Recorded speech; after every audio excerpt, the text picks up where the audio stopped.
은혜 받을 말씀은 요한복음 말씀입니다. 우리 요한복음 20장 우리 30절, 31절 두 절 말씀인데요. 같이 찾아서 함께 합독하도록 그렇게 하겠습니다. 우리 요한복음 20장 30절에서 31절입니다. 다 찾으셨죠? 네, 함께 합독합니다. 시작. 예수께서 제자들 앞에서 이 책에 기록되지 아니한 다른 표적도 많이 행하셨으나 오직 이것을 기록함은 너희로 예수께서 하나님의 아들 그리스도이심을 믿게 하려 하며 또 너희로 믿고 그 이름을 힘입어 생명을 얻게 하려 함이니라. 아멘. 오늘 제목이 멋있지 않아요? 네, 볼륨 조금만 더 주세요. 한번 따라해 봅시다. 더 바이블. 오직 이것을 기록함은. 네, 그 모든 종교에는 경전이 있죠. 모든 종교에는 경전이 있습니다. 이 경전이라는 말은요, 종교의 믿음 또는 교리의 근간을 이루는 문서. 네, 한번 해볼까요? 종교의 믿음 또는 교리의 근간을 이루는 문서. 네, 이게 경전이에요. 예. 모든 종교에는 그 종교의 믿음과 교리의 근간을 이루는 어떤 그런 책들이 있어요. 그것을 경전이라고 합니다. 그래서 불교에 보면 구전되어 오던 부처의 가르침을 정리해서 집대성한 아함경이라는 경전이 있고, 또 우리가 많이 들어본 무슨 화엄경, 뭐 금강경, 뭐 반야심경, 뭐 이런 것들이 있어요. 거기에 보면 불교의 어떤 가르침이나 불교 윤회론에 대한, 윤회 사상에 대한 어떤 그런 근간의 그런 이론들을 이렇게 기록해 놓고 있죠. 또 이슬람은 경전을 꾸란이라고 하는 경전을 쓰고 있는데, 여러분들은 꾸란이라는 말이 좀 어색할 거예요. 뭐 코란 이런 얘기 들어봤을 거예요. 코란이 아니라 정확한 발음은 꾸란이에요. 꾸란. 이게 꾸져서 꾸란인 것 같은데, 어쨌든 이 선지자 무함마드가 알라 신으로부터 받은 예언을 기록한 책이다 해가지고 이제 꾸란, 이슬람의 경전이에요. 경전. 뭐 그 밖에도 힌두교의 경전인 뭐 베다 우파니샤드나 뭐 유교는 철학이기 때문에 뭐 굳이 그것을 경전이라고까지 말하기는 그렇지만, 어쨌든 많은 종교마다 그 종교가 가지고 있는 근간이 되는 책들이 있단 말이에요. 우리 기독교는 뭘 갖고 있을까요? The Bible, 이 성경. 그렇죠? 이게 우리 기독교의 경전이죠. 경전. 아까 말씀드린 것처럼 경전은 종교의 믿음 또는 교리의 근간을 이루는 문서인데, 세상에 존재하는 수많은 경전들은요, 시대를 관통하거나 추월하지 못하는 단점을 갖고 있어요. 도덕과 윤리적인 부분은 어느 정도 통용이 되는데 모든 경전들이, 그러나 시대와 세대 속에서 소통할 수 있는 영역이나 능력을 갖고 있는 경전은 없어요. 오직 성경만 그것을 가지고 있어요. 그리고 역사성과 통일성에 비추어 보면, 여러분, 다른 모든 경전은요, 히스토리라고 하는 인류의 역사와 전혀 소통하지를 못해요. 한 시대 속에서의 사건이나 한 성자가 깨달은 어떤 깨달음이나 인간의 지식 속에서 나온 지식이 들어가 있을 뿐이지, 그 경전이 모든 시대를 관통하고 모든 시대를 꿰뚫면서 그 시대와 통용되고, 또 그 경전 속에 역사가 들어있고, 그리고 그 모든 내용이 하나의 통일성을 가지고 이렇게 기록된 책은 여러분 성경밖에 없어요. 성경은요, 역사적 사실들을 분명하게 기록하고 있어요. 후대에 쓰여졌음에도 불구하고 실제 우리가 사는 우리의 인류의 히스토리 속에 이야기들이 들어있을 뿐만 아니라 그것이 통일성을 가지고 창세기부터 계시록까지 쭉 이어지고 있단 말이에요. 고고학적 발굴의 증거도 성경에 분명히 나타나요. 그리고 과학적이면서 객관적인 게 증거되는 경전은 성경밖에 없어요. 다른 종교의 경전에서는 역사성이나 통일성, 과학성을 찾아볼 수가 없습니다. 그리고 특히 이 통일성이 아주 중요한데, 여러분, 성경은 많은 저자에 의해서 쓰였단 말이에요. 창세기부터 계시록까지 우리가 66권이라고 말은 하는데, 이 창세기부터 계시록까지 수많은 저자에 의해서 쓰여졌지만 그 중심 흐름과 주제가 분명히, 그리고 방향이 분명해요. 근데요, 저는 타종교에 대한 관심이 많아서 아프리카 토속신앙도 공부를 했고요. 뭐 불교도 조금 들여다봤고요. 그 다음에 이슬람은 유일신을 믿는 종교가 이슬람하고 우리 기독교잖아요. 그래서 이슬람은 좀 열심히 공부를 했어요. 예. 꾸란도 막 열심히 찾아보고. 근데 꾸란이 얼마나 꾸졌냐면요. 앞에서 말한 내용이 뒤에서는 또 다르게 해석돼. 그래서 인샬라라는 게 뭐냐면 알라의 뜻이야. 남의 지갑을 딱 훔쳤어. 너 왜 훔쳐가? 인샬라, 알라의 뜻이야. 그럼 아무 말 못해. 그리고 그 내용이 얼마나 웃기냐면 앞에 내용과 뒤에 내용이 다 틀려요. 통일성이 없단 말이에요. 예. 그리고 그 중심에 흐르는 그 주제와 방향이 획일적이지 않아요. 예. 불교의 경전들 역시 깨달음에 대한 이야기만 하지 통일성이 없다라는 거예요. 그리고 성경이 놀라운 것은요. 성경은 예언이 들어가 있어요. 그리고 그 예언은 시대를 관통해서 어떤 시점에 대해서 성취됐단 말이야. 예언이 선포됐고 그 예언이 실제로 일어났어요. 이 성경에 대해서 굳이 그러니까 말하려면 한두 끝도 없어요. 한두 끝도 없어. 그러니까 여러분들이 요즘에는 인터넷 시대잖아요. 정보화 시대잖아요. 이렇게 좀 두들겨 보면 무슨 이상한 정보들도 많이 있는데 잘 두들겨 보면 정보들이 많이 나오니까 제가 입 아프게 굳이 이것에 대해서 우리가 다 말할 필요는 없을 것 같아요. 그 성경에 보면 역사성을 가진 책인데 성경은 예언과 성취 많은 부분이 있지만 이스라엘의 멸망과 회복 같은 경우 남유다가 587년에 멸망한 것들, 모세가 탄생했던 것들, 유아 학살이 있었던 것들, 예수님의 탄생의 사건들, 십자가 사건들 그 모든 것들이 역사성 속에 드러나고 있단 말이에요. 그리고 앞으로 다가올 미래에 대한 이야기도 성경처럼 분명하고 확실하게 이야기하는 경전이 없어요. 왜냐하면 it's true. 이것이 진리이기 때문에. 아멘? 이 성경은요, 여러분, 하나님의 말씀이란 말이에요. 어쨌든 중요한 건 역사 속에서 오늘을 사는 우리의 삶 속에서 이 말씀을 통해서 어떤 일들이 일어나느냐, 뭐 불교의 경전이나 유교의 경전이나 뭐 이슬람의 경전을 통해서 우리가 살아가는 시대에 뭔가 어떤 역사와 능력이 나타나는 것은 찾아보기 쉽지 않은데요. 이 성경이 독특한 건 뭐냐면 여러분 성경은요, 말씀을 읽다가 알코올 중독자가 술을 끊어. 말씀을 읽다가 우울증이 회복돼. 이해돼요? 뭐 반야신경 읽다가 회복된 사람 저는 보지를 못했어요. 그냥 깨달음만 얻지. 이 성경은요. 권위와 능력이 오늘을 살아가는 앞으로 4차 산업혁명 시대든 뭐 3차 산업혁명이든 아니면 조선시대든 어떤 시대든 상관없이 이 성경은요. 그 시대 속에서 권세와 권능을 드러내는 경전이란 말이에요.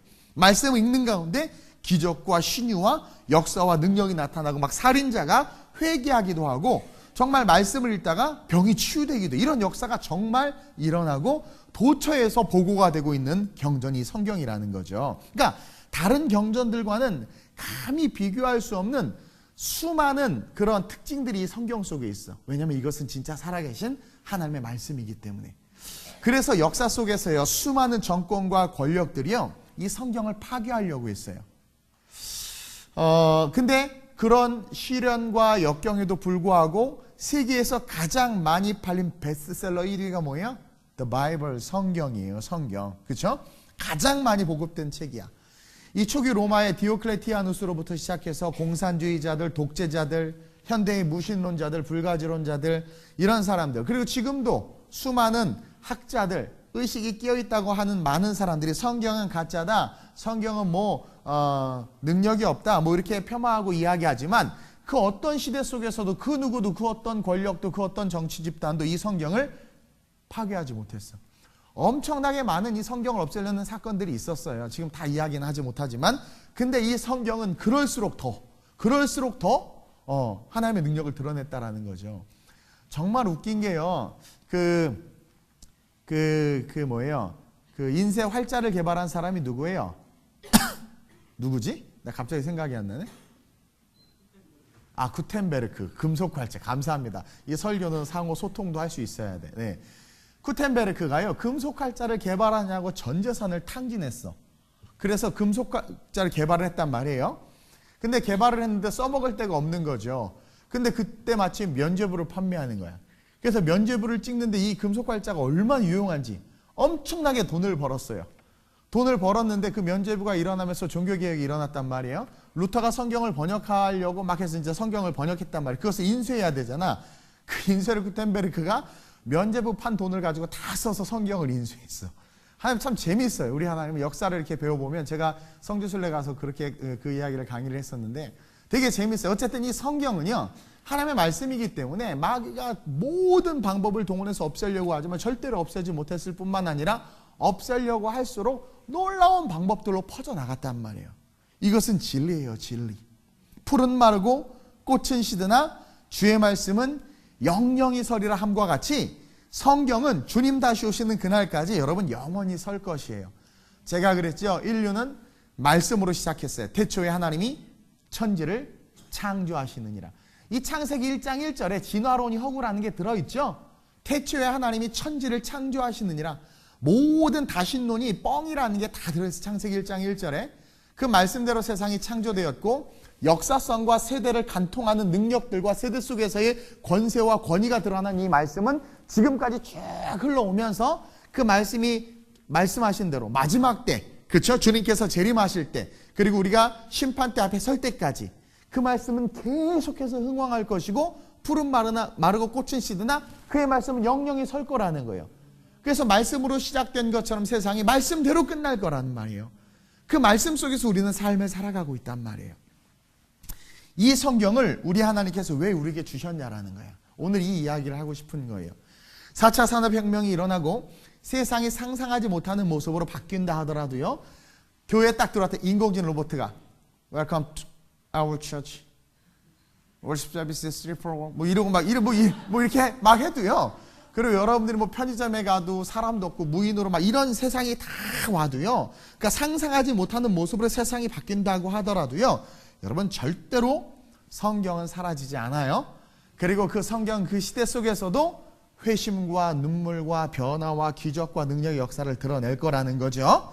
그럼 그 시대와 세대 역시 그 성경은 품고 관통하면서 진리를 드러낼 거라는 거예요. 왜냐하면 그 말씀이 하나님의 살아계신 말씀이기 때문에. 자, 그럼 이 말씀을 우리에게 왜 주셨냐라는 거야. 오늘 아주 쉽게 성경이 대답을 하고 있는데, 첫째로 왜 우리에게 이 말씀을 주셨냐면 예수 그리스도를 믿게 하려 하기 위함이라는 거예요. 여러분, 태초에도 마찬가지고, 그리고 중세시대도 마찬가지고, 지금도 마찬가지고, 앞으로도 마찬가지고, 아무리 산업이 과학이 발달해도요, 예수 그리스도 우리에게 절대적으로 필요해요. 절대적으로. 그래서 이 성경을 누구도 소멸할 수가 없어요. 왜? 하나님이 우리를 사랑하시기 때문에.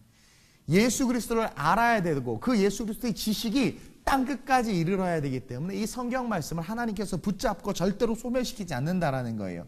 이 성경을 우리에게 왜 주셨느냐? 예수 그리스도를 믿게 하기 위함이라는 거예요. 31절 보세요. 오직 이것을 기록함은, 이 성경을 기록함은 너희로 예수께서 하나님의 아들 그리스도이심을 믿게 하려 함이라는 거예요. 이 성경에서 가장 중요한 게 뭐냐면 예수 그리스도라는 거야. 이 예수 그리스도를 알고 믿게 하기 위해서 하나님은 우리에게 이 경전, 이 성경을 주셨다라는 거예요. 여러분 잘 들어야 돼요. 왜 성경을 읽어야 하고 왜 말씀을 들어야 하냐면 그리스도를 알기 위해서가 아니에요. 믿기 위해서예요. 오늘 한국교회의 가장 큰 위기는 그리스도에 대해서 아는 자들은 많지만 그 예수 그리스도를 믿는 자들이 없기 때문에 한국교회가 무너진다고 말해요. 여러분, 아는 것과 믿는 것은 완전히 차원이 달라요. 많은 사람들이 설교를 듣는데 동의는 해. 그 설교 말씀에 동의는 하지만 그 설교 말씀을 팔로우하진 않는단 말이에요. 아는 것은 많은데 그것을 믿지 않는 이 세대, 이 악한 세대, 거짓 선지자들이 그 틈을 타고 들어와서 우리를 혼란케 하고 우리를 무너뜨리려고 한 이 시대 속에서 성경이 분명히 우리에게 이야기하고 있어요. 예수께서 하나님의 아들 그리스도이심을 어떻게 하려 하기 위함이라? 어떻게? 믿게 하려 함이라. 바리새인도 예수님 알았어요. 사두개인도 예수님 알았어요. 믿지 않았단 말이에요. 믿는 게 상당히 중요하다라는 거야. 아는 것과 믿는 것은 상상할 수 없는 큰 차이가 있어요. 여러분, 왜 설교를 항상 성경 본문을 들어서 할까요? 아주 좋은 말씀, 이렇게 좋은 이야기들 가지고 할 수 있어요. 제가 예전에 어떤 목사님 설교를 듣는데 성경을 인용을 단 하나도 안 해. 그 퍼포즈 드리고 목적이 이끄는 삶에 대한 내용을 가지고 계속, 그 책 너무 좋은 책이죠. 여러분들 그 책에 예수님의 이름이 한 번도 안 나온다는 거 아세요? 그 목적이 이끄는 삶으로 설교를 하는데 듣는 건 너무 좋은데 그냥 좋은 세미나를 한 편 들은 거예요. 그리고 오늘날 강단 속에서 예수 그리스도가 단 한 번도 언급되지 아니하고 설교가 진행이 돼. 여러분 WCC를 믿는 그리고 추종하는 교회들, 교단들, 우리 교회는 WCC를 배격합니다. 저는 WCC는 종교통합 종교다원주의인데 모든 신이 그냥 다 하나님이라는 거야. 다신론을 인정하는 건데요. 어쨌든 그것을 추종하고 추구하는 교회가 존재하고 교단이 존재하는 이유는 뭐예요? 예수 그리스도를 믿지 않는 거예요. 적그리스도와 어둠의 세력들이 뭐라고 말하냐면 예수 그리스도는 거침돌이다, 걸림돌이다라고 말해. 그래서 그 걸림돌을 없애버려야 되는 거야. 그래서 종교다원주의를 퍼뜨리는 거예요. 역으로 말하면 예수 그리스도만이 능력이라는 거죠. 근데 왜 그렇게 넘어지느냐? 왜 그렇게 자빠지느냐? 예수에 대해서 아는데 아는 거에 그치니까 예수나 부처나 무함마드나 다 동일하다라고 보는 거예요. 믿지 않는 거예요. 이게 너무 중요해요. 예수 그리스도를 믿어야 된다라는 거예요. 사도행전 4장 12절에 이런 말씀이 있어요. 시작. 다른 이로서는 구원을 받을 수 없나니 천하 사람 중에 구원을 받을 만한 다른 이름을 우리에게 주신 일이 없음이라 하였더라. 이 말씀을 믿으세요? 천하 사람 중에 구원받을 만한 다른 이름, 문선명, 그 다음에 뭐예요? 정명석, 그 다음 이거 설교 이렇게 하면 안 되는데 요즘에 잡혀간다고 그러던데. 장길자, 사람의 이름 주지 않았어요. 사람이에요. 적그리스도고 거짓 선지자들이에요. 근데 왜 미혹될까요? 왜 신천지에 그렇게 많이 빠져들까요? 그리스도를 알기만 하는 거예요. 믿을 때 능력이 나타나거든요. 믿을 때 귀신이 떠나가거든요. 아는 자들에게는요 오히려 더 달라붙어요. 진짜 하나님이 동산의 모든 걸 먹지 말라 하더냐. 지식으로 논쟁하고 따지려고 오면 그것을 같이 지식으로 맞서다 하와가 무너졌던 것처럼 같이 그렇게 무너져요. 근데 믿으면 나 몰라, 나 그런 거 몰라도 난 예수님을 믿어, 주님은 나의 구세주야, 무식해 그냥, 하여튼 난 믿어. 그러면 방법이 없어 그놈들도. 근데 우리가 믿지를 않는 거예요. 천하 사람 중에 구원받을 만한 다른 이름을 우리에게 주신 일이 없는데 왜 자꾸 우리는 사람의 이름을 가진 사람을 하나님의 아들이다, 메시아다, 구원자다, 신이다 하면서 믿냐라는 거예요. 오늘 한국교회가 예수 그리스도를 온전히 가르치지 않고 믿게 하지 않았기 때문이죠. 그래서 바울과 사도들은 끊임없이 사도행전 16장 31절과 같이 외쳤다라는 거죠. 시작. 이르되 주 예수를 믿으라. 그리하면 너와 내 집이 구원을 받으리라. 끊임없이 사도들은요 주 예수를 믿으라. 그리하면 너와 내 집이 구원을 받으리라. 다른 거 필요 없어요. 주 예수를 믿으라. 그래서 설교의 본문은 꼭 성경이어야 된단 말이에요. 위대한 성자 A.W. 토저가 한 말이나 뭐 위대한 성인이 한 말을 가지고 그것을 본문 삼아서 하는 설교는 설교가 아니에요. 설교라는 것은요 항상 텍스트가 The Bible, 성경이어야 돼요. 그래서 그것을 들려줌으로 뭐하게 하기 위하여 오직 이것을 기록하면 너희로 예수께서 하나님의 아들 그리스도이심을 믿게 하려 함이라는 거죠. 알게 함이 아니라 믿게 하려 함이라는 거예요. 그래서 요즘에 막 그 지식과 이성에 대해서 많이 알려고 하는 것도 그닥 좋지 않아요. 그러니까 믿어야, 믿는 게 중요해. 믿기 때문에 막 더 그것을 갈구하는 것은 좋지만 이성이 발달해가지고 바리새인과 사두개인들처럼 정작 가져야 될 믿음을 못 갖는 경우가 많다라는 거죠. 저도 예전에 변증학을 공부했었어요. 왜냐하면 이 적그리스도들과 악한 놈들을 내가 깨부셔야 되겠다. 그래서 기독교 변증학을 공부했는데 다 필요 없더라고. 변증학 하니까 내가 변신하려고 그래. 막 이상해지려고 그래. 그리고 내 지식에, 내 교만에 빠져가지고 내가 힘들더라고요. 그래서 내려놨어. 내려놓으니까 얼마나 편한지 몰라. 그냥 주는 그리스도시요 살아계신 하나님의 아들이십니다. 그게 내 믿어지는 거야. 이게 정말 큰 평안이고 위로고 능력이라는 거죠. 로마서 10장 9절 10절 보세요. 시작. 내가 만일 내 입으로 예수를 주로 시인하며 또 하나님께서 그를 죽은 자 가운데서 살리신 것을 내 마음에 믿으면 구원을, 알면 구원을 받는다고 하지 않아요. 뭐라고 말하고 있어요? 믿으면 구원을 받으리라. 계속 시작. 사람이 마음으로 믿어 의에 이르고 입으로 시인하여 구원에 이르느니라. 아는 것으로는 절대로 구원받지 못해요. 마음으로 믿어서 의에 이르고, 의에 이른 그 삶, 복음으로 말미암아 의가 나타나는데 그 의로 말미암아 그리스도를 고백할 때 우리의 삶에 구원이 이루어진다는, 이 구원은 많은 의미를 내포하고 있는데 어쨌든 그 구원이 이루어진다는 거예요. 따라서 우리는 반드시 예수 그리스도를 믿어야 돼요. 믿어야 돼. 로마서 10장 17절에 시작. 그러므로 믿음은 들음에서 나며 들음은 그리스도의 말씀으로 말미암았느니라. 아주 중요한 이야기를 해주고 있어요. 믿음이 어디서 생기냐면 들음에서. 들어야 되기 때문에 하나님께서 오늘 본문 31절에 오직 이것을 기록하신 거예요. 헛된 소리 하지 못하게, 허튼 말 하지 못하게, 인간의 말 하지 못하게. 그래서 이것을 기록함으로 이 이야기를 하게. 베드로가 설교 한 번으로 3,000명을 뒤집었단 말이에요. 그 설교 읽어보세요. 사도행전 읽어보세요. 그냥 쭉 예수 역사 이야기하고 재미 하나도 없어. 은혜 하나도 없어. 코미디 하나도 없어. 웃긴 거 하나도 없어. 저처럼 잘생긴 베드로도 안 나타나. 그냥 바울이 설교한 거 봐봐. 그냥 쭉 그냥 그분이 어떻게 태어나셨고 하나님의 태초를 그냥 쭉 정말 재미없어. 근데 그게 진리라는 거야. 근데 그런 설교를 할 때 3,000명이 뒤집어지고 막 귀신들이 떠나가고, 이해돼요? 쓸데없는 것을 가지고 세상의 지식, 세상의 어떤 이론, 그 다음에 그 근사한 이야기들, 정보, 이런 것들을 가지고 설교하는 것이 아니라 설교는 반드시 텍스트인 말씀을 가지고 해야 된다라는 거예요. 그래서 믿음은 어디서 생기냐면 들음에서 나는데, 그렇죠? 들음은 그리스도의 말씀이라는 거예요. 쓸데없는 거 들으면 안 된다는 거예요. 그리스도의 말씀으로 말미암느니라. 그래서 예수님이 공생의 기간 동안 3년 동안 그렇게 열심히 천국 복음을 전파한 거예요. 나 같으면 I got the power 해가지고 다 하늘의 능력을 받아서 사람들을 모아놓고, 그쵸? 기적을 보여줬겠어. 파이어! 막 불이 일어나게 하고 막, 그리고 구름을 샥 해가지고 막 구름이 막 천지창조를 막 했던 걸 막 구름이 막 CG처럼 막 나타나고, 주님이 아이언맨이 여기서 시작됐다고 쫙 올라가시고 막, 그쵸? 그리고 막 바위산을 나사렛 예수의 이름에 떡이 될지어다 바위산이 떡이 돼서 막 다 뜯어먹게 하고, 아니 그러면 사람들이 막 예수 믿을 거 아니야. 그럴 것 같죠? 절대 아니야. 제가 놀라운 은혜를 깨달은 게 뭐냐면, 여러분 예수님께서 왜 공생이가 또 그렇게 열심히 천국 복음을 전파하시고 걸어다니면서 입 아프게 계속 팔복을 얘기하시고 때때마다 회당에 들어가서 가르치시고 선포하셨냐면, 믿음은 기적에서, 믿음은 눈으로 보는 그 봄에서 나는 것이 아니라, 거기서 생기는 것이 아니라 반드시 들어야 생긴다라는 거예요. 들어야 생긴. 그렇지 않았다면 주님은 제가 아까 말한 것처럼 놀라운 이적들만 계속 드러냈을 거라는 거죠. 세상이 깜짝 놀랄 역사를 만들어냈을 거예요. 무리를 막 계속 무리를 걸어다녔을 거예요. 그럼 사람들이 믿지 않았겠어요? 우리의 생각이죠. 절대 안 믿어. 여러분 보세요. 예수님 당시만 보더라도요, 기적을 예수님께서 행하셨어요. 많은 기적들을 행하셨는데 사두개인과 바리새인들은 안 믿었어요. 또 수많은 사람들이 예수를 믿었다고 하지만, 성경이 말하지만 동시에 수많은 사람이 예수를 안 믿었어요.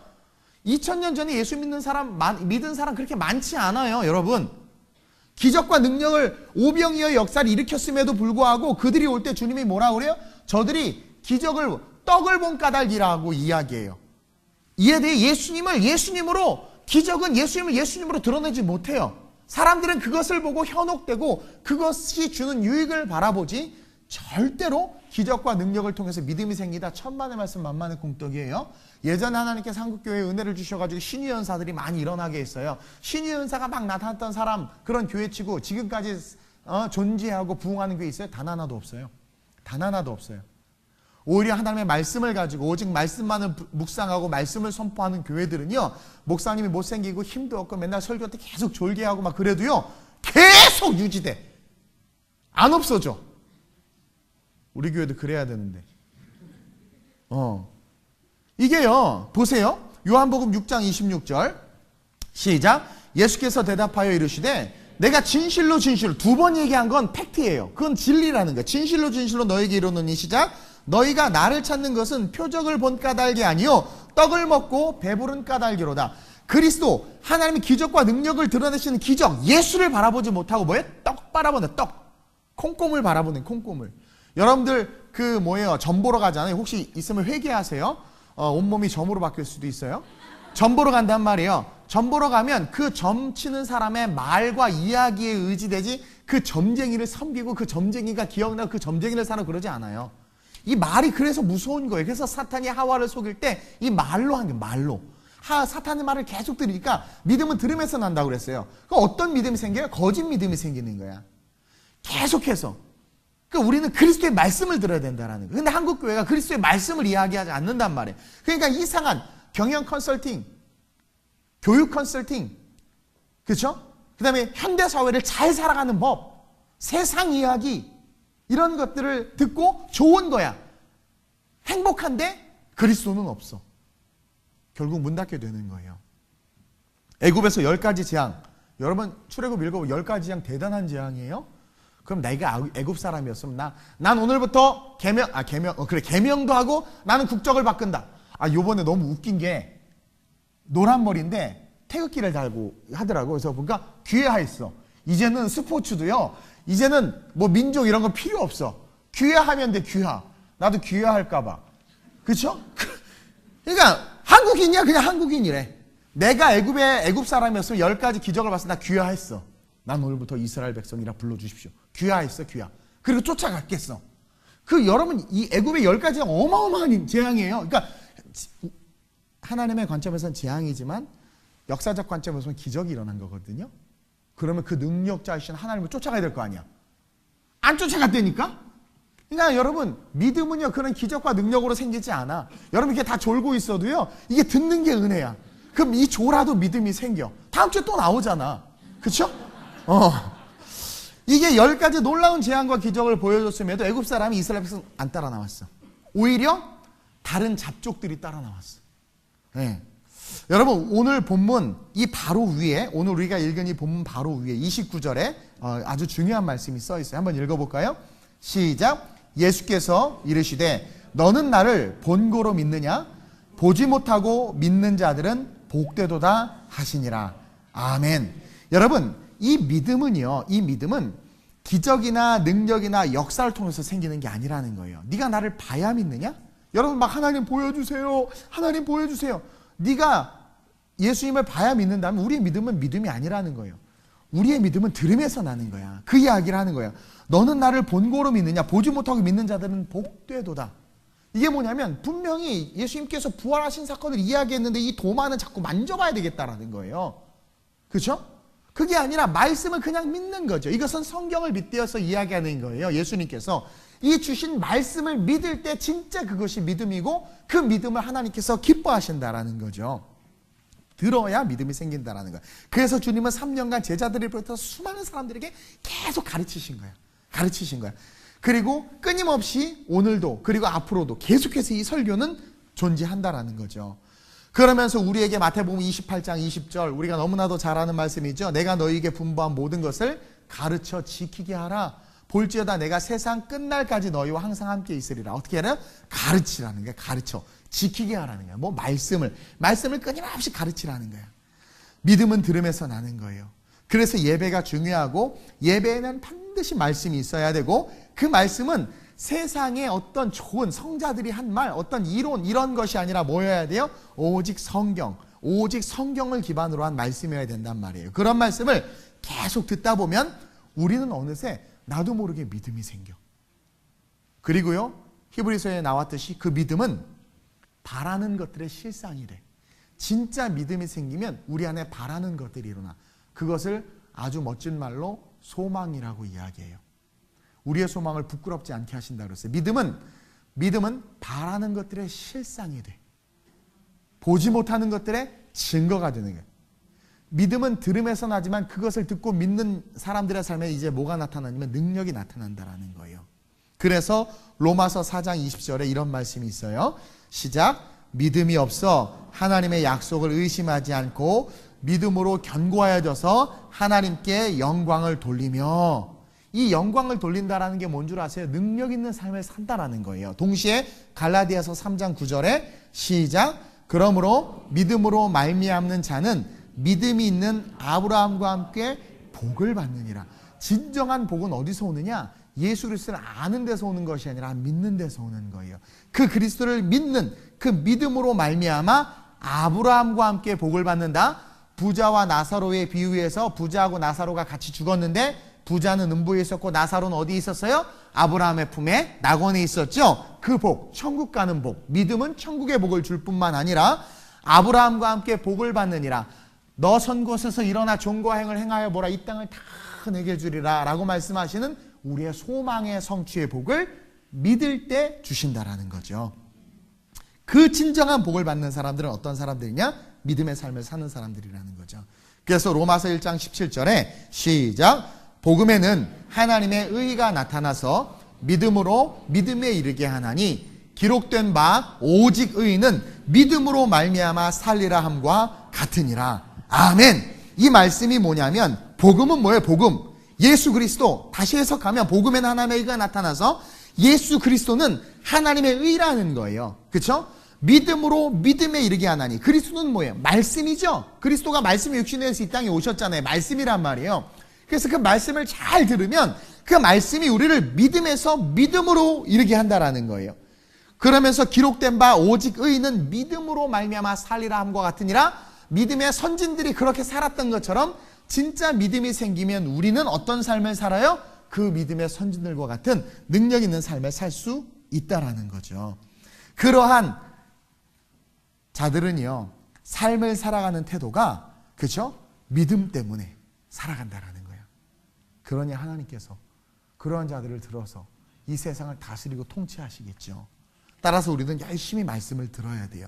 그래서 더 바이블, 오직 이것을 기록함은 우리로 하여금 어떻게? 예수 그리스도가 하나님의 아들이심을 믿게 하기 위함이라는 거예요. 그리고 둘째로 The Bible, 오직 이것을 기록함은 생명을 얻게 하려 하심이에요. 자, 우리 이 하나님께서 우리에게 경전을 주신 이 말씀을 주신 것은 뭐냐면 예수 그리스도가 예수께서 하나님의 아들 그리스도이심을 믿게 하려 하며 동시에 31절 하반절에 또 너희로 믿고 그 이름을 힘입어 생명을 얻게 하려 함이라. 자, 지금 우리가 숨을 쉬고 살아가는 이 삶은요, 생명의 삶이 아니에요. 여러분 살아있는 것 같죠? 좋네. 여러분 살아있는 것 같죠? 살아있죠? 아니요. 여러분 살아있는 거 아니에요. 여러분들이 살아가는 삶은요, 생명의 삶이 아니에요. 미안하지만 죽음의 삶이에요. 죽음을 향해서 가는 삶이에요. 이 땅에 존재하는 모든 생명은요, 원죄로 말미암아 하나님을 잃어버렸기 때문에요, 이 땅의 모든 생명은요, 죽음을 향해서 달려가는, 우리 심장은 폭주하는 기관차예요. 죽음을 향해서 달려가는, 우리는 죽음을 향해서 달려가는 그런 존재예요. 창세기 2장 17절 때문에 그래요. 시작. 선악을 알게 하는 나무의 열매는 먹지 말라. 내가 먹는 날에는 반드시 죽으리라 하시니라. 하나님의 말씀은요, 권세예요. 그대로 돼요. 따먹으면 죽는다고 그랬죠? 우리 자매들 다 회개해야 돼. 따먹었어요? 안 따먹었어요? 가방 샀어요? 안 샀어요? 따먹었죠? 따먹었어. 그럼 우린 죽어야 돼. 그 죽음이 선포됐어요. 선포됐어요.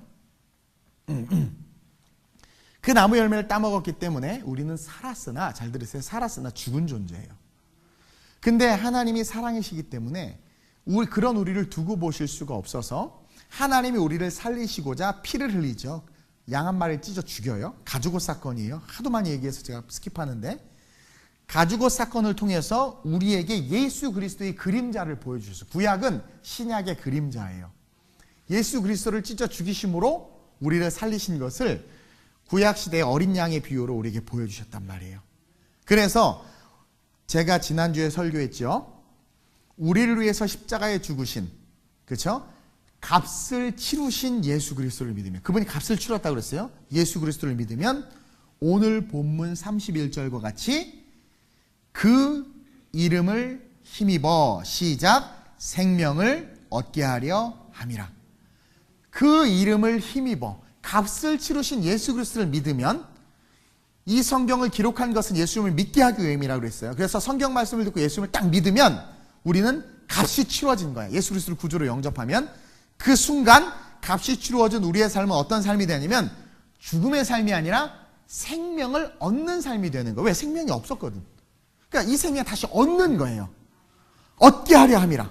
즉 영원한 생명을 누리는 존재가 된다라는 거예요.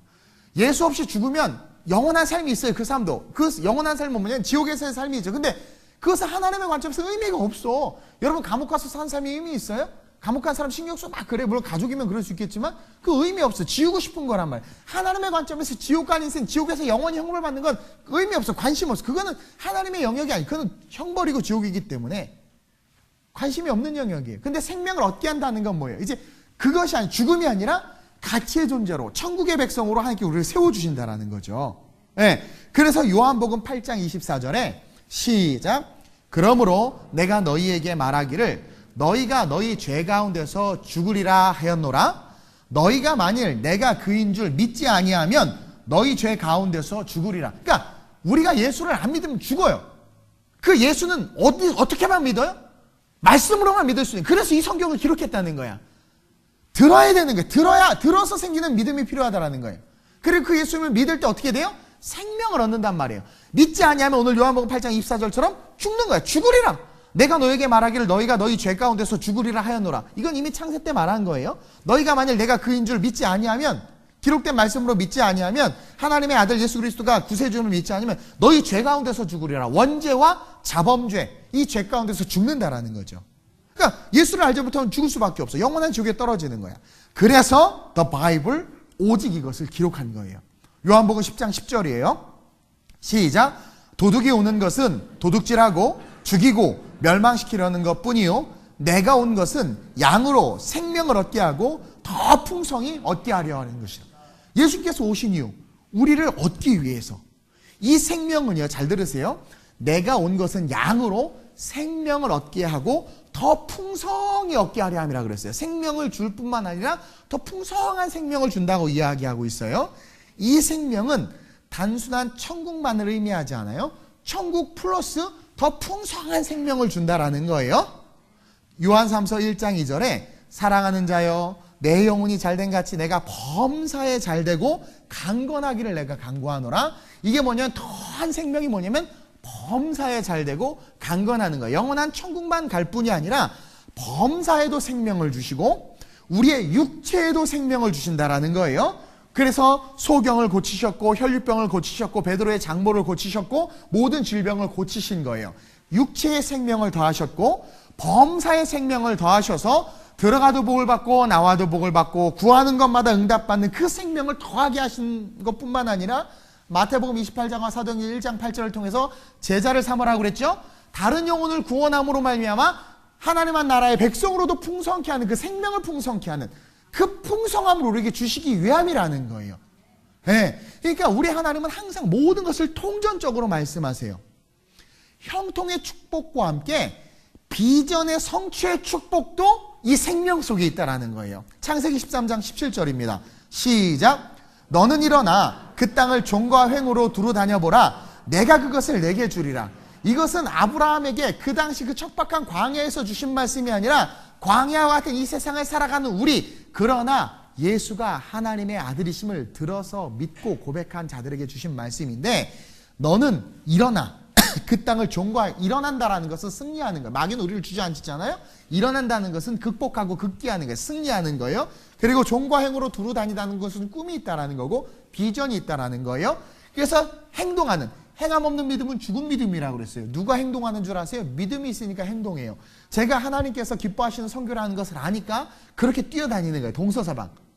그 믿음이 있으니까 움직여요. 그래서 믿음으로 종과 행을 다녀봐라. 내가 그것을 내게, 이게 생명을 얻되 풍성히 얻게 하는 거라는 거예요.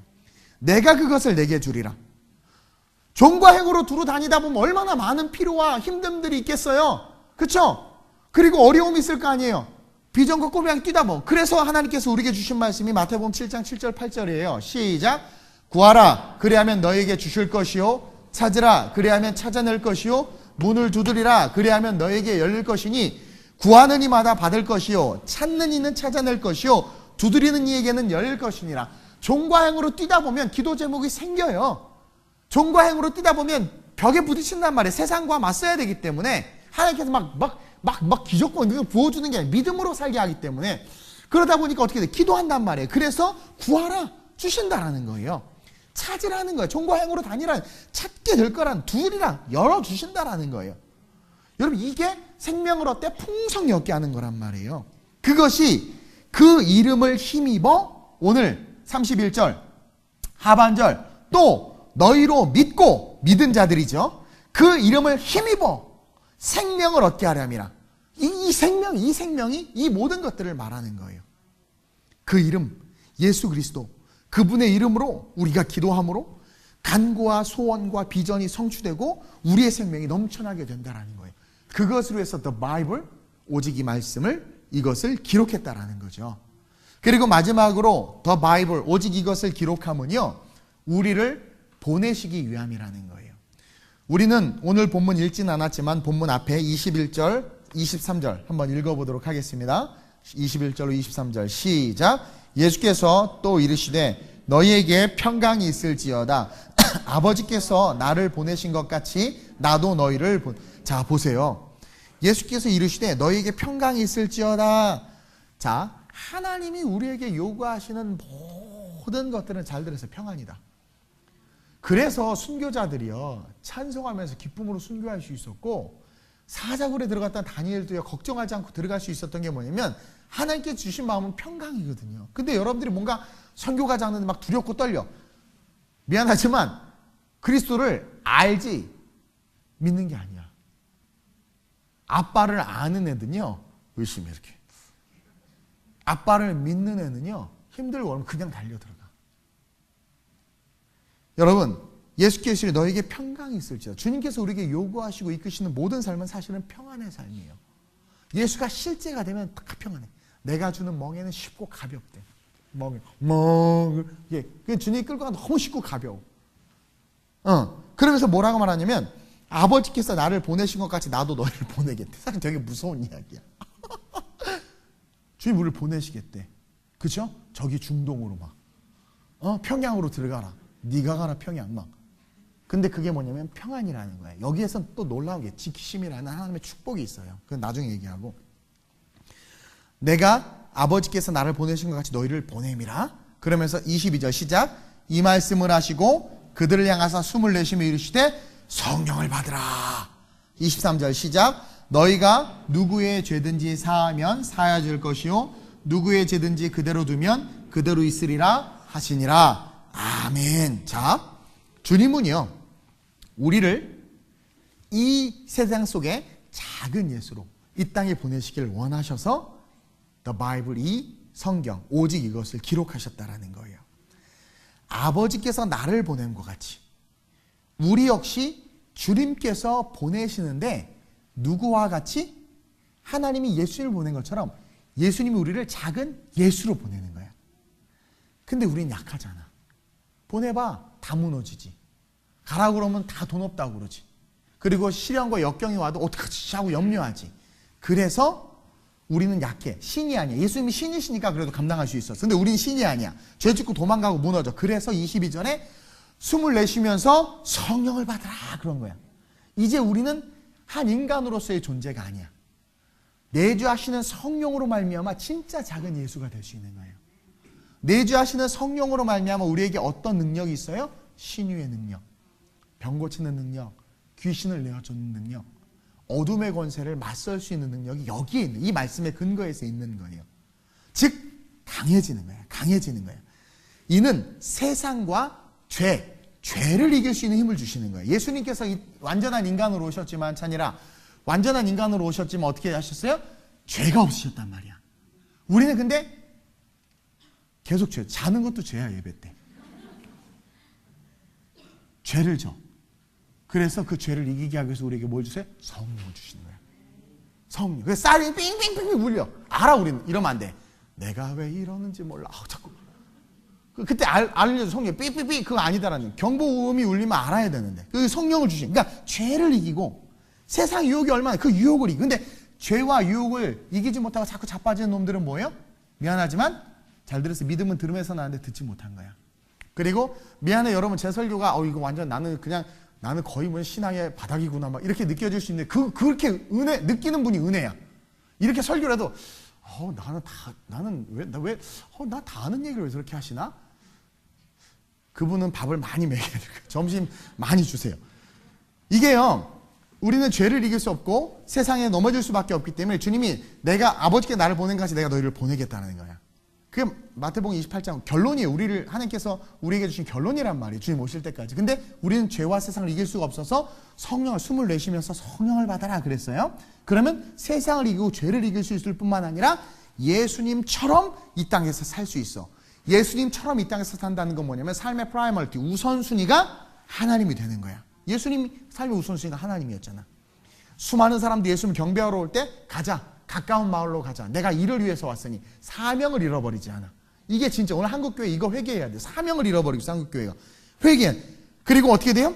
우선순위가 분명하고 세상 무엇을 먹을까 마실까 입을까가 아니라 그의 나라와 그의 의를 위해서 살게 돼. 그리고 복음에 순종하는 거야.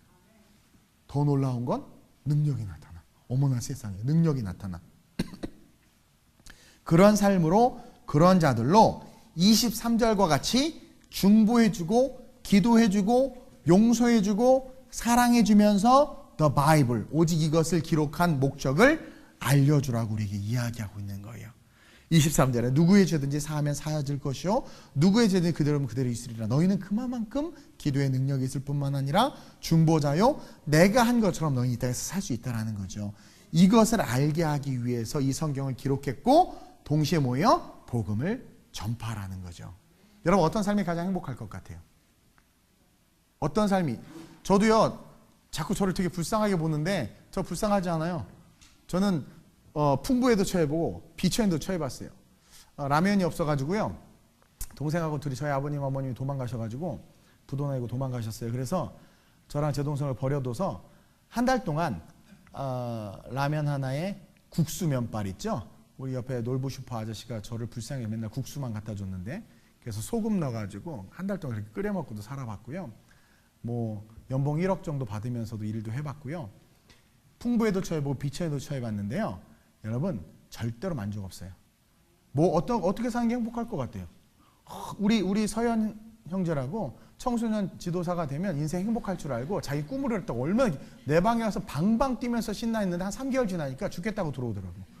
아니, 꿈이 이루어져서 행복해야 될 거 아니에요? 여러분 근데 그거 아세요?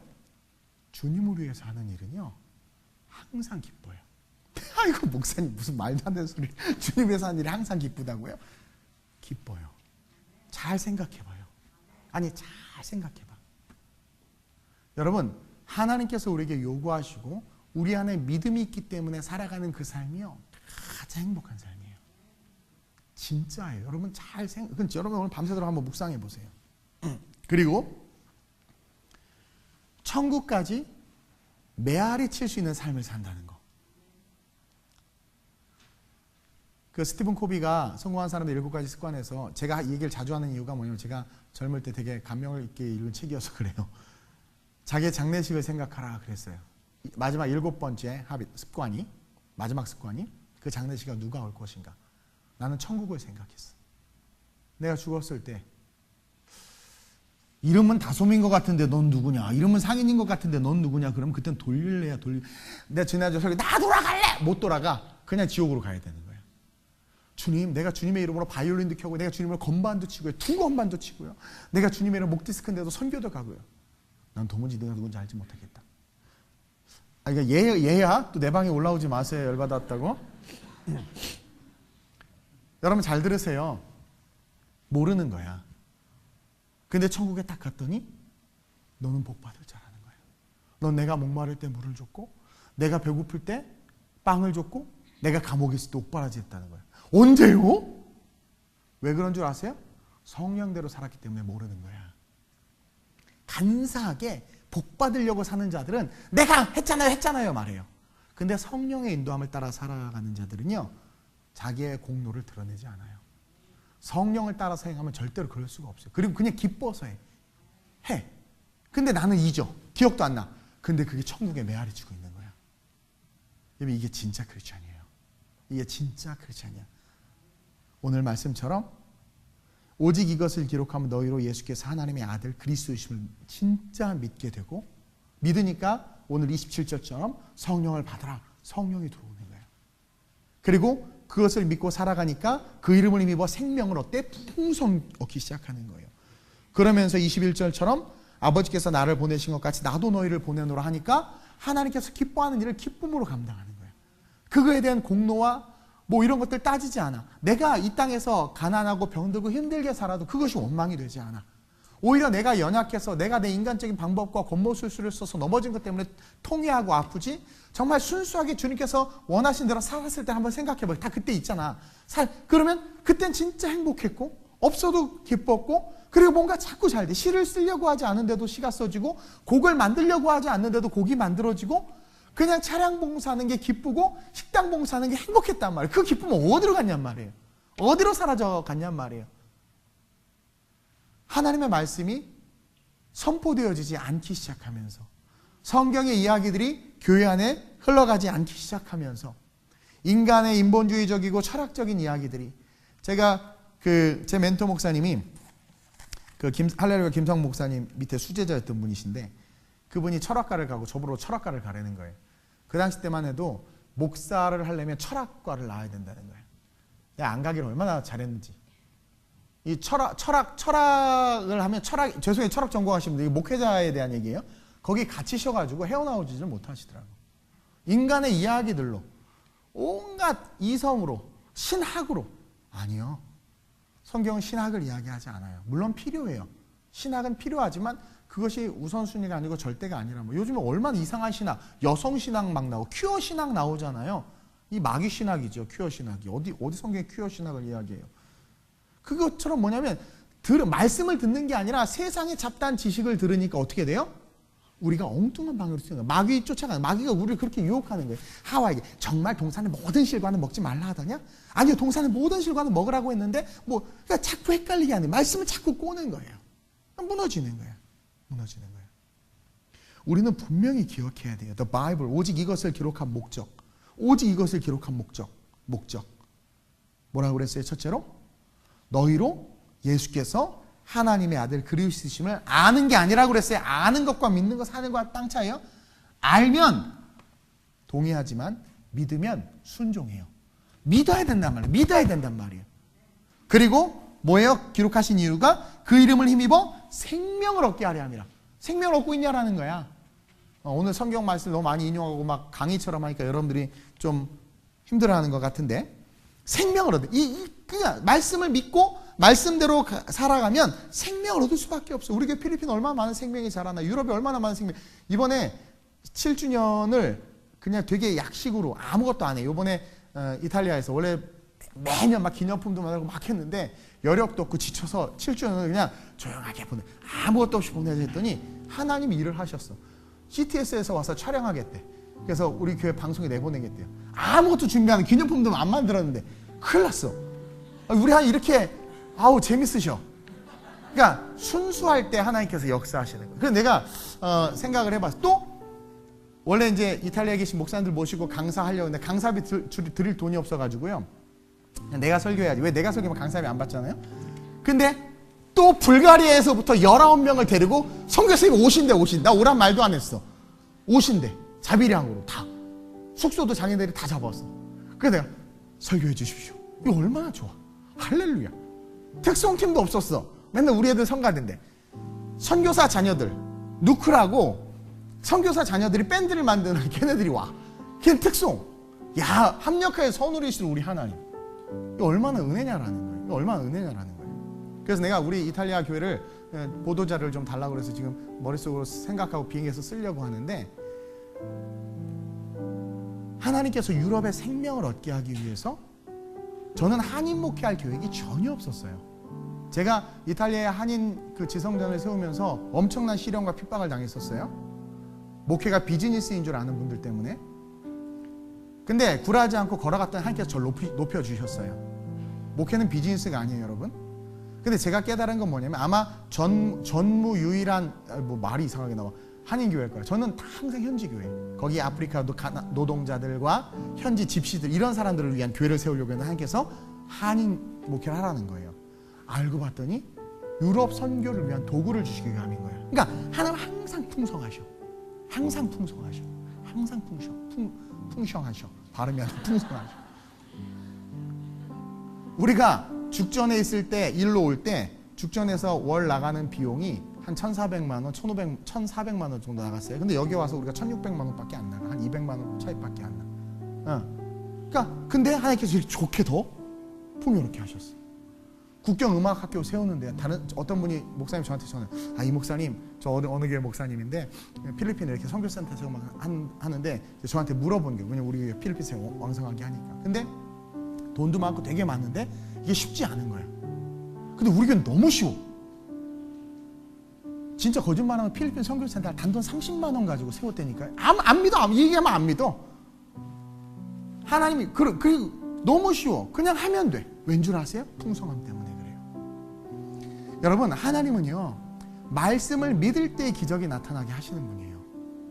근데 우리는 자꾸 인간의 이성과 경험으로 이야기한단 말이에요. 기적은요, 말씀을 믿을 때 나타나요. 그리고 그것을 믿게 하기 위해서 The Bible, 오직 이것을 기록해 주셨다라는 거예요. 그 믿음은 들음에서 나고 들음은 그리스도의 말씀이에요. 예수 그리스도를 믿어야 돼요. 이미 값을 치르신 그 예수 그리스도를 믿을 때 우리의 삶에는 놀라운 능력이 나타난다라는 거예요. 앞으로 살아갈 삶이 녹록지 만만하지 않아요? 앞으로 변화하는 법적인 문제부터 시작해서 이제는 뭐 설교 진짜 함부로 못해요. 어떤 분이 저한테 그랬어요. 이 목사님 유튜브나 설교 올리지 마. 나중에 걸리면 골치 아프다는 거죠. 왜냐면 제가 또 말을 험하게 하잖아요. 옛날보다 많이 순화했지만 그렇게 힘든 시대란 말이에요. 뭐 여기서 동성애 얘기 잘못하면 이제 소수인권 이거 법 통과되면 그런 얘기하면 이제 뭐 고소고발 당할 수도 있어요. 이렇게 힘든 시대란 말이에요. 어떻게 이겨낼 거야? 방법은 하나예요. 세상에 순응하고 세상의 종이 되든가 진짜 그리스도를 믿는 믿음으로 말미암아 내 안에 생명을 갖든가. 근데 재밌는 건 생명을 가지면 못 건드려. 우리 머리털까지 세심 받으신 하나님 우리를 지키시는데 여러분 믿음으로 세상을 살았으면 좋겠어요. 오직 의인은 믿음으로 말미암아 살리라. 알긴 여수처럼 잘 알지만 우리는 그 삶을 지켜내지 못해요. 왜냐면 아직도 들음이 부족해. 들음이 부족해. 그래서 이제 우리 성장위원회에서 이제 가장 좋은 프로그램을 시작해요. 제일 먼저 성경을 통으로 개관한 저도 인정하는 아주 좋은 프로그램. 여러분들이 참여하셔서 그거 듣고 하여튼 저도 기독교 교육을 전공했고 저도 제자훈련 출신이기 때문에 가르치는 데 힘쓸 거예요. 배우고 확신한 일에 거해야 돼. 그럼 세상 넉넉히 이겨. 그런 승리하는 자꾸 쓰러지고 무너지는 이유가 뭐냐면 들음이 없어서 믿음이 없어서 그래요. 믿음이 있어야 성령 받아요. 오늘 나온 것처럼 성령 받으면 어떻게 돼요? 작은 예수가 되는 거예요. 그래서 여러분들이 말씀을 소중히 여기시고 이 말씀을 잘 배워서 그리스도의 장성한 분량에 이르시길 주님의 이름으로 축원드립니다. 우리에게 있는 이 경전은 시대를 관통합니다. 우리에게 주신 이 경전은 단순하게 그냥 다른 종교에서 보는 책이 아니에요. 이것은 살아계신 하나님이시고 살아계신 하나님의 말씀입니다. 이 말씀을 우리가 온전히 듣고 믿음으로 말미암아 하나님의 능력 있는 사람으로 일어서시길 주님의 이름으로 축원드립니다. 오늘 이 시간 이렇게 한번 기도합시다. 하나님, 성경을 볼 때 마음을 새롭게 하여 주옵소서. 다시 한번 하나님, 내가 믿음은 들음에서 난다고 했는데 오직 이것을 기록함은 너희로 예수께서 하나님의 아들이심 아들 그리스도를 믿게 하려 함이라고 했는데 내가 다시 한번 이 믿음의 문제에 부딪혀서 말씀을 보게 하여 주옵시고 이 말씀 안에서 믿음이 자라나게 하여 주옵소서. 그래서 생명을 얻게 하여 주옵시고 하나님의 은혜 속에서 세상을 살아가되 승리하며 살아갈 수 있는 자들 될 수 있게 해달라고 우리 간절히 오늘 말씀을 기억하면서 주님을 한번 보러 합심으로 전심으로 기도합니다. 주여! 할렐루야. 좋으신 아버지 하나님 감사합니다. 오늘날 잡다한 지식과 잡다한 소문과 허황된 말들이 하나님 거짓 정보들이 거짓 뉴스들이 판을 치고 있습니다. 말세에 거짓 선지자들이 일어날 것이라고 했는데 온갖 이단과 사설들이 하나님의 귀한 생명들을 유린하고 있습니다. 하나님, 우리가 그런 어둠의 권세 가운데 무너지고 쓰러지고 자빠지는 것은 우리 안에 하나님 믿음이 없기 때문입니다. 믿음은 들음에서 나는데 하나님, 오늘날 하나님의 말씀을 듣기가 쉽지 않습니다. 하나님, 이 말씀, 더 바이블, 이 성경 오직 이것을 기록함은 우리로 하여금 그리스도를 믿게 하기 위함인데 하나님, 우리는 아는 것에 집중하지 믿으려고 하질 않습니다. 내가 믿는 그 하나님이 어떤 분인지 그 믿음으로 말미암아 인생을 살아가려고 하기보다는 지식적인 만족을 누리며 하나님, 바리새인과 사두개인들처럼 이성적인 삶만을 추구하고 있는 오늘 한국교회와 우리의 연약함들을 고백하며 회개합니다. 성령이여, 우리가 다시 말씀으로 돌아가게 하여 주옵소서. 하나님의 말씀은 능력입니다. 하나님의 말씀은 권세입니다. 우리에게 주신 이 성경은 하나님 그 자체입니다. 이 말씀을 다시 한번 깊이 있게 묵상하며 이 말씀을 하나님 우리의 마음 가운데 새기며 이 말씀으로 승리하는 삶을 살아가는 아름다운 우리의 모든 성도들 되게 하시고 하나님, 생명이 풍성하여짐으로 말미암아 하나님 정과 행으로 행하며 하나님께서 주시고자 하는 또 우리 안에 있는 소원과 꿈이 이루어지는 그 놀라운 축복을 누릴 수 있는 우리 모두가 되게 하여 주옵소서. 그의 나라와 그의 일을 위하여 걸어가는 삶, 천국까지 메아리치는 삶, 성령이 이끄는 삶, 그 삶을 살아갈 수 있도록 말씀으로 인도하여 주옵소서. 좋으신 아버지 하나님 감사합니다. 오늘 더 바이블 이 성경에 대해서 하나님께서 우리에게 말씀을 왜 주셨는지 요한복음 20장 30절 31절 말씀을 가지고 함께 나누었습니다. 오직 이것을 기록함은 예수께서 하나님의 아들 그리스도이심을 믿게 하려 함이라고 했는데, 우리 안에 그 수많은 설교와 신앙의 경륜 속에 진정한 믿음이 있는지 하나님 돌아보게 하여 주옵시고, 다시 한번 당신의 말씀을 사모하며 이 말씀이 능력임을 믿고 말씀 속으로 들어가 그리스도를 온전히 믿을 수 있는 우리의 신앙 되게 하여 주옵소서. 또 너희로 믿고 그 이름을 힘입어 생명을 얻게 하려 함이라고 했습니다. 하나님, 우리가 이 세상을 힘있게 살아가길 원하십니다. 하나님, 우리가 이 세상을 생명을 가지고 살아가길 원하십니다. 그래서 이 성경을 기록했습니다. 이 말씀 하나님 우리의 마음속에 새겨지게 하시고, 하나님께서 이 아버지께서 나를 보내신 것 같이 나도 너희를 보낸다고 말씀하셨사오니 성령과 함께 주님께서 보내시는 삶을 살아낼 수 있는 그런 주님의 제자들 될 수 있도록 아름다운 우리에게 모든 성도들 축복해 주옵소서. 우리의 생각과 우리의 마음과 우리의 모든 것들이 그리스도를 향할 수 있도록 은혜 베풀어 주시고, 아름다운 우리 교회 주님 다시 오시는 그날까지 오직 복음 안에 온전히 서서 승리하는 교회 될 수 있도록 이끌어 주옵소서. 감사함을 드리며 예수님의 이름으로 기도드립니다. 아멘. 아멘.